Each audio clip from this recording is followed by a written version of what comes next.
दिल्ली की हवा हुई जहरीली, वायु गुणवत्ता सूचांक गंभीर श्रेणी में पहुंचा। केंद्रीय प्रदूषण नियंत्रण बोर्ड ने जारी की रिपोर्ट। दिल्ली का औसतन AQI 400 के पार, नोएडा में AQI 403, वहीं गाजियाबाद में AQI 413, मेरठ में AQI 309 दर्ज और फरीदाबाद में AQI 440 पहुंचा। हापुड़ में AQI 385 दर्ज।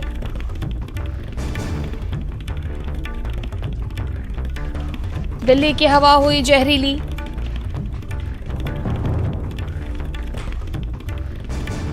वायु गुणवत्ता सूचांक गंभीर श्रेणी में पहुंचा।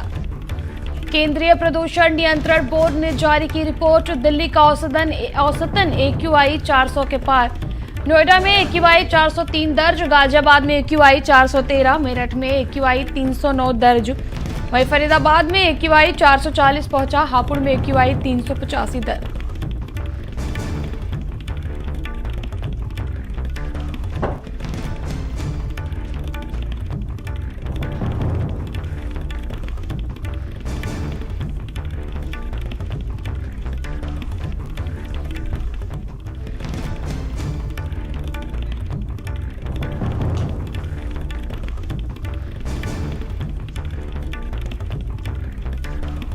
वायु में बढ़ते प्रदूषण के चलते लगातार वायु प्रदूषण फैल रहा है और हवा की गुणवत्ता खराब होती जा रही है। वायु गुणवत्ता सूचांक गंभीर श्रेणी में पहुंच गई है। तमाम तरह के उपाय किए जा रहे हैं, लेकिन बढ़ते वायु प्रदूषण के चलते लोगों को खासी दिक्कतों का भी सामना करना पड़ रहा है। खास करके जो बुजुर्ग और बच्चे हैं इनको, और जिन्हें सांस संबंधी समस्याएं पहले से हैं। हालांकि मात्र सांस संबंधी समस्याएं नहीं, अन्य समस्याएं। सुबह मॉर्निंग वॉक पे निकलता हूँ, पड़ोस में हमारे बंगाली भाई, हम साथ साथ निकलते हैं। अब 3-4 दिन से सांस ऐसी रह रही है, सांस निकलना मुश्किल हो गया है। घर पे आके नेबुलाइज करना पड़ जाता है। आने वाले वक्त में हमें लगता है कि हमें अपने ऑक्सीजन सेंटर लेकर चलना पड़ेगा। ये क्यों चल रहा है गाजियाबाद का, और आज में जीना मुश्किल हो गया है।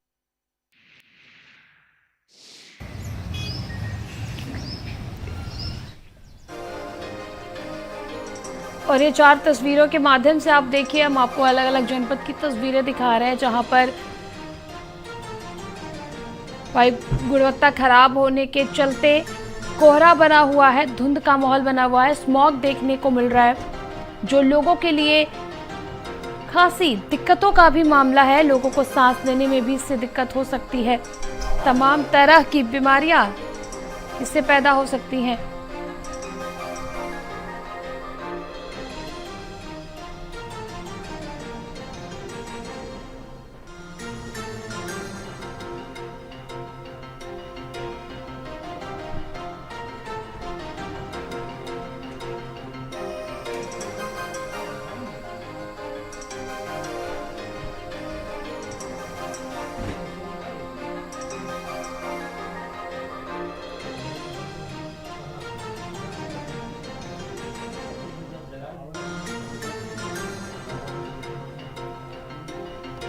केंद्रीय प्रदूषण नियंत्रण बोर्ड ने जारी की रिपोर्ट। दिल्ली का औसतन AQI 400 के पार, नोएडा में AQI 403 दर्ज किया गया। गाजियाबाद में आज AQI 413, मेरठ में AQI 309 दर्ज।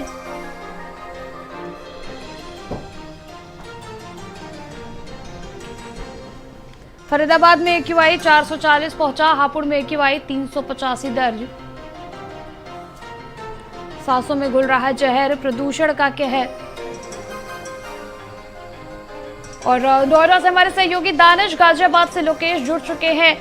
दानिश, बेहद खराब स्थिति नोएडा की, किस प्रकार से लोगों को बचाव के लिए तमाम तरह के इंस्ट्रक्शन दिए जा रहे हैं और क्या कुछ कदम जो जिम्मेदार प्रशासन है, जो जिम्मेदार इससे जुड़े हुए हैं, वो उठा रहे हैं? बिल्कुल, देखिए यहाँ पे इस वक्त एक तरीके से कहें तो ये नोएडा तब्दील हो चुका है। आज भी 400 के पार AQI है। ग्रेटर नोएडा की बात कर लें तो 450 से ऊपर है वहाँ का AQI, लिहाजा उसको लेकर अब कड़े कदम एडमिनिस्ट्रेशन ने उठाना शुरू कर दिए। आज से दिल्ली और नोएडा के बीच जो भारी वाहन होते हैं, BS3 और BS4 इंजन जो की गाड़ियाँ होती हैं पूरी तरीके से प्रतिबंध कर दी गई। यहाँ पर अब आज से जो है आज सुबह से ही एंट्री पूरी तरीके से बैन कर दी गई, यानी जो भी दिल्ली जाने वाली गाड़ियाँ, क्योंकि अन्य राज्यों से उत्तर प्रदेश के अलग जिलों से जितनी भी BS3 BS4 की गाड़ियाँ नोएडा से होकर दिल्ली जाने की कोशिश करेंगी उनको बैन कर दिया गया है, उनको रास्ता नहीं दिया जाएगा, उनको वापस किया जाएगा। साथ ही दिल्ली से नोएडा आने वाली गाड़ियां हैं उनको भी पूरी तरीके से बैन कर दिया गया है। BS3 BS4 बिल्कुल, हम आपके पास आएंगे दानिश, हमारे सहयोगी गाजियाबाद से लोकेश जुड़े हैं। हम लोकेश का रुख करेंगे, गाजियाबाद की स्थिति इस वक्त जानेंगे। लोकेश, बेहद जहरीली हवाएं हो चुकी है, क्या कुछ स्थिति गाजियाबाद की? देखिए, हवाओं का असर कुछ इस तरीके का है कि सरकारी अस्पतालों में बहुत ज्यादा मरीज पहुंच रहे हैं और कल, हालांकि इस बात की पुष्टि स्वास्थ्य विभाग नहीं कर रहा, लेकिन कल ऐसे 2 लोगों की मौत हुई है जो कि सांस के गंभीर अवस्था के चलते हुई है, जिसमें एक युवती थी जिसकी निजी अस्पताल में मौत हुई और एक बुजुर्ग की। और इसके अलावा सबसे अहम बात यह है कि जो दिल्ली और NCR में कुछ पॉल्यूशन का इस तरीके का है कि सरकार को फैसला लेना पड़ा है। जो BS3 BS4 के वाहन हैं डीजल के, उनको साफ तौर पर दिल्ली में एंट्री से मना कर दिया गया और 13 से लेकर के 21 नवंबर तक 1 हफ्ते के लिए on trial basis odd even शुरू किया गया है ताकि पॉल्यूशन को कंट्रोल किया जा सके। लेकिन ये कदम नाकाफी होंगे क्योंकि जब तक सड़क पर उतर करके और जमीनी स्तर पर कोई काम नहीं होता तब तक कुछ देखने को नहीं मिल सकता। अब गाजियाबाद के नगर निगम ने भी फैसला लिया है कि जहां सबसे ज्यादा पॉल्यूशन हो रहे हैं 2 इंडस्ट्रियल एरिया में, वहां पर वो लोग स्मोक जो है वो वाटर कैनन का लगा रहे हैं और ताकि वहां पर जो धूल और मिट्टी सड़कों के किनारे इंडस्ट्रियल एरिया में उड़ती है उसको काबू किया जाए। और आज नगर निगम की बोर्ड बैठक भी, और इस पॉल्यूशन का मुद्दा सबसे अहम है और इस मुद्दे को सबसे ज्यादा उठाया जाएगा। इस बात को लेकर के ये भी है कि पॉल्यूशन के मुद्दे पर आज हंगामा होने वाला है। और कुल मिलाकर ये कहा जाए कि पॉल्यूशन की स्थिति पर नजर तो रखे हुए प्रशासन, लेकिन जमीनी स्तर पर उस तरीके से पानी के छिड़काव से लेकर के तमाम वो कवायदे नहीं कर रहा है जो कि कवायदे किए जानी चाहिए थी। और यही वजह है कि लगातार पॉल्यूशन 400 से ऊपर के जो आंकड़े हैं वो लगातार आ रहे हैं, चाहे वो गाजियाबाद हो, ग्रेटर नोएडा हो और दिल्ली। ये पिछले 1 हफ्ते से 400 से ज्यादा के AQI जो है लेवल से गुजर रहे हैं और यहाँ की स्थिति इतनी खराब है कि साफ तौर पर डॉक्टर्स ने कह दिया कि अर्ली मॉर्निंग में जो वॉक करते हैं वो लोग वॉक ना करें और खासकर बुजुर्गों और बच्चों के लिए एहतियात बरतने के निर्देश दिए गए हैं। और अगर ये निर्देश नहीं पालन किया जाता तो फिर लोगों को सांस संबंधी समस्याएं तो हो ही रही हैं। 300 से 400 ऐसे पेशेंट रोज जो है वो OPD के अंदर पहुंच रहे हैं सरकारी अस्पतालों में। निजी अस्पतालों के तो आंकड़े भी सामने नहीं आ रहे। तो ये आप एक गौर करके देख सकते हैं कि एक तरीके की मेडिकल इमरजेंसी की सिचुएशन है कि अगर कोई बाहर जाता है तो उसे मास्क पहन करके जाने की हिदायत दी गई है। त्रिशला, हमारे सहयोगी हमारे साथ दानिश जुड़े हुए हैं हमारे साथ नोएडा से। दानिश, क्या स्थिति नोएडा की, किस प्रकार से नोएडा वासी अपना बचाव कर रहे हैं इस वायु प्रदूषण से? बिल्कुल, देखिए बेहद खतरनाक स्थिति इस वक्त नोएडा की बनी हुई है। नोएडा, ग्रेटर नोएडा, ये दोनों इलाके जो इनका शहरी क्षेत्र है वो इतना ज़्यादा प्रभावित है कि लोगों को सांस लेने में दिक्कत हो रही है। सबसे ज़्यादा जो अस्थमा के मरीज़ होते हैं उनको सबसे ज़्यादा दिक्कतों का सामना यहाँ पर करना पड़ रहा है। साथ ही बच्चों के लिए भी बहुत प्रॉब्लम्स खड़ी हो गई हैं। बच्चों को हालांकि स्कूल की छुट्टी नहीं करी गई है, लेकिन DM नोएडा ने एक एडवाइजरी जारी करी है जिसमें सारे स्कूलों को सख्त हिदायत दी गई है, उनको बाकायदा लेटर भेजा गया है, मेल किया गया है कि अपने स्कूलों में पानी का छिड़काव करें। हर 2 घंटे के अंदर जो धूल के पार्टिकल्स होते हैं वो उड़ने ना पाएँ।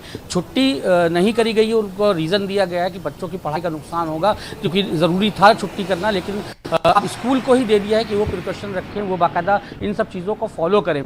शहर में इतनी ज़्यादा स्थिति ख़राब है कि दोपहर का वक्त होता है, कोहरा नहीं होता, लेकिन पूरा शहर सफ़ेद चादर में डूबा हुआ होता है। पूरे जो है चारों तरफ इतनी ज़्यादा जो है सफ़ेद धुंध होती है, क्योंकि पार्टिकल्स जो धूल के होते हैं वो हवा में उड़ते हैं और उसी से वही जो बॉडी के अंदर जाते हैं वो नुकसान करते हैं। अभी जो एक मेडिकल जो है रिसर्च हुई है तो बताया कि नोएडा NCR में इस वक्त जब एक व्यक्ति सांस लेता है तो 20 सिगरेट का जो धुआं होता है वो अपने शरीर में एब्जॉर्ब करता है। तो आप खुद अंदाजा लगा सकते हैं कि एक आम आदमी 20 सिगरेट के धुआं एक सांस में वो ले रहा है, तो जाहिर सी बात है कि उसकी बॉडी को कितना नुकसान हो रहा होगा। ये ज़रूर है कि यहाँ जो है फैसले लिए गए हैं, कड़े फैसले लिए गए हैं, चीज़ें आगे बढ़ाई जा रही हैं, लेकिन कहीं ना कहीं जो हर साल, इस महीने इस तरीके के हालात बनते हैं तो ये एक लॉन्ग प्रैक्टिस। अगर डिस्ट्रिक्ट एडमिनिस्ट्रेशन, नोएडा विकास, क्योंकि नोएडा उत्तर प्रदेश में अकेला ऐसा जिला है जहां पर हर बिल्कुल चीज का बिल्कुल विभाग दानिश, बना और हुआ है। कहीं ना नोएडा कहीं प्राधिकरण का बेहद अलग-अलग ही विभाग बना बेहद ही सजगता के साथ इस तरह के सिचुएशन को जनता को हैंडल करना होगा। संवाददाता लोकेश भी हमारे साथ जुड़े हैं। लोकेश, बच्चों पर, जो छोटे बच्चे, खास करके जो इन्फेंट बच्चे हैं, कई बार ऐसा होता है कि उनके पेरेंट्स उनको पार्क में घुमाने को लेकर के चले जाते हैं या फिर छत पर, ऐसे में उन बच्चों पर देखिए बेहद बुरा असर पड़ रहा है इस स्मॉग का। देखिए बिल्कुल, जो कफ से लेकर के और खांसी तक की समस्याएं हो रही हैं छोटे बच्चों को, और यही समस्याएं बुजुर्गों को भी हो रही हैं, क्योंकि ये बहुत ज़्यादा जो पोल्यूशन है इसको झेल पाने की कंडीशन में नहीं है। आलम यह है कि जो लोग सेहत बनाने के लिहाज से सुबह मॉर्निंग वॉक पर निकलते हैं वो दरअसल अपनी सेहत खराब कर रहे हैं। ये बात डॉक्टर्स खुद कह चुके हैं। और आलम यह है कि आम आदमी भी अगर बाहर घूम रहा है तो उसके लिए करीब 20 से 30 जो सिगरेट के स्मोक हैं वो करीब करीब इतना स्मोक ले रहा है अगर वो नॉन स्मोकर है तो ये स्थिति बरकरार रहेगी अगले कुछ दिनों तक, क्योंकि अगर इसको लेकर के काम नहीं किया जाता तो स्थितियां डिटेरिएट करेंगी। इसके अलावा डॉक्टर्स ने ये भी दे दिया है सलाह कि जो हाई राइज सोसाइटी में रहते हैं, दरअसल स्मोक का एक चादर जो है वो एक हाइट पर है और थोड़ी मोड़ी जो हवा चल रही है वो उनको हिदायत दी गई है कि सुबह और शाम के वक्त आप अपने फ्लैट्स के और खिड़कियों के बंद करके रखें, क्योंकि ऐसे में वो हवाएं घर के अंदर भी दाखिल हो रही हैं। और एक आंकड़े ये भी बता रहे हैं कि पिछले हफ्ते भर में जो एयर प्यूरिफायर हैं उनके बाजार में तेजी बढ़ी है, उनकी मांग बढ़ी है और उनकी बिक्री भी बढ़ी है। और यही वजह है कि जो लोग पोल्यूशन से जूझ रहे हैं वो लोग इसी तरीके के एयर प्यूरिफायर का सहारा ले रहे हैं, क्योंकि बाहर की स्थितियां बेहद खराब हैं और घर के में किसी तरीके से अगर वो कर सकते हैं तो वो उसके लिए लिहाज कर रहे हैं। दूसरी तरफ दिल्ली के अंदर स्कूलों की छुट्टियां की गई थी, बार बार मांग उठ रही थी एनसीआर में कि स्कूलों की छुट्टियां कर दी जाए, लेकिन यहाँ पर स्कूलों की छुट्टियां नहीं की गई हैं, लेकिन एहतियात बरतने के निर्देश दिए गए हैं। लेकिन उस तरीके के निर्देश पूरी तरीके से फॉलो हो रहे हैं या नहीं, इसको लेकर के कोई भी चेक एंड बैलेंसेस नहीं रखे गए हैं और इसी वजह से खतरा जो है वो लगातार नौनिहालों पर भी है और उन बुजुर्गों पर भी है जो कि समाज में रह रहे हैं, जो सोसाइटी में रह रहे हैं। त्रिशला, आप दोनों का बहुत बहुत शुक्रिया तमाम जानकारी के लिए।